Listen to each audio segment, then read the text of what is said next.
Today's video is one of the fundamentals, and for me it's probably one of the most important postures in yoga.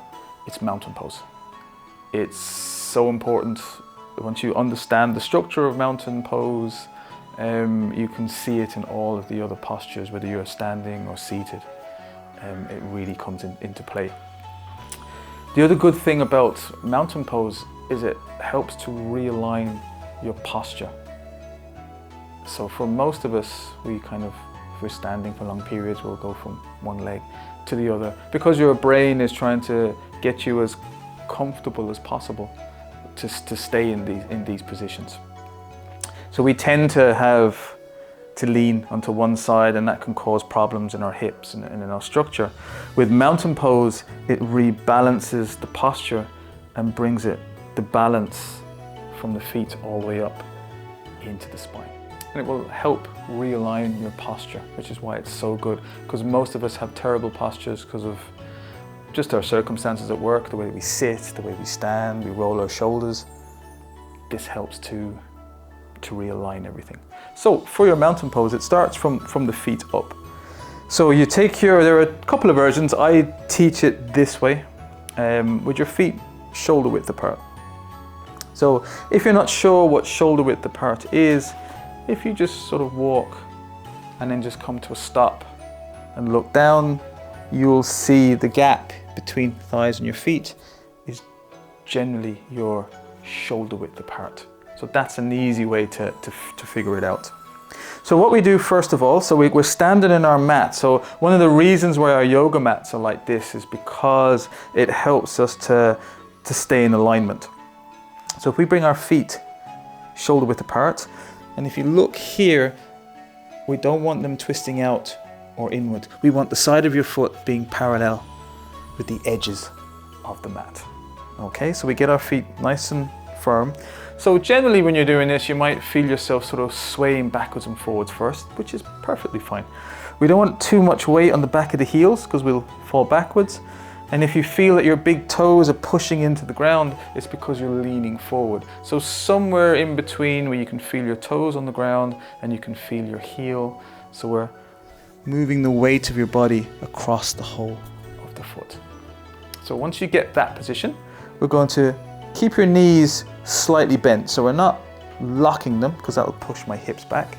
So they're just gently unlocked. We're not doing this.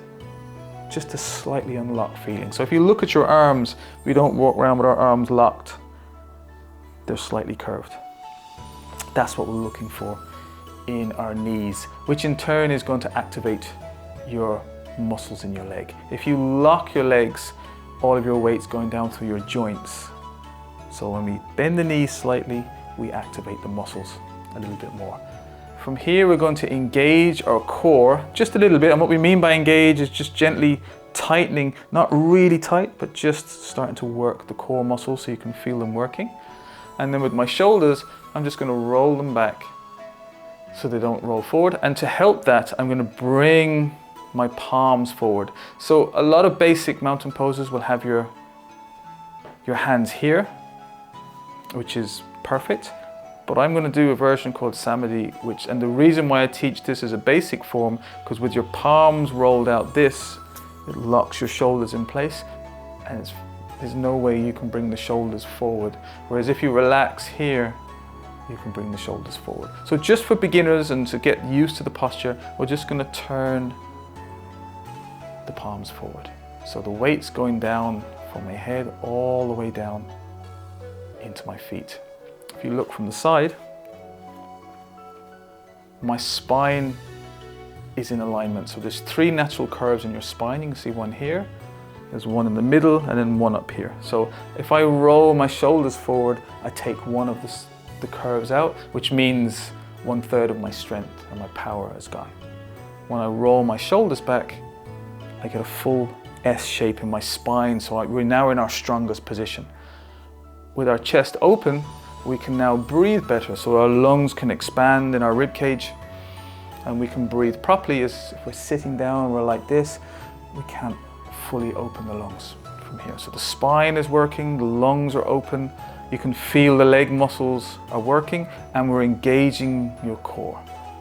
And you just simply stay here for 1 breath or 2 breaths, and then you can release the tummy, you can release your shoulders, and then we can roll them back, engage again. And the longer we stay in mountain pose, the stronger the body becomes. So in a lot of sequences in yoga, we'll say we start in mountain pose, but people just stand at the front of the mat and go into there.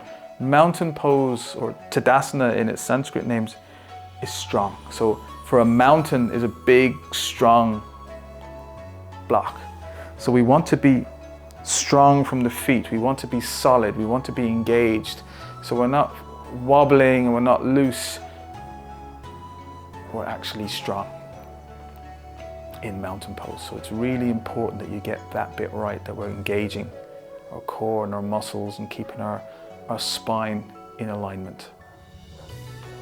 So play with your mountain pose, because most classes, every class you go to will have mountain pose, and most sequences that you will run through from yoga will all start and end in mountain pose. Generally, I will bring mountain pose in between asanas as a little bit of a resting, so we can rest from here, take a few breaths, realign the body, and then move in to your next one. So try your mountain pose. Don't be too strong, but be strong enough that you can't move. Remember, this is a mountain, so we need to be firm from here.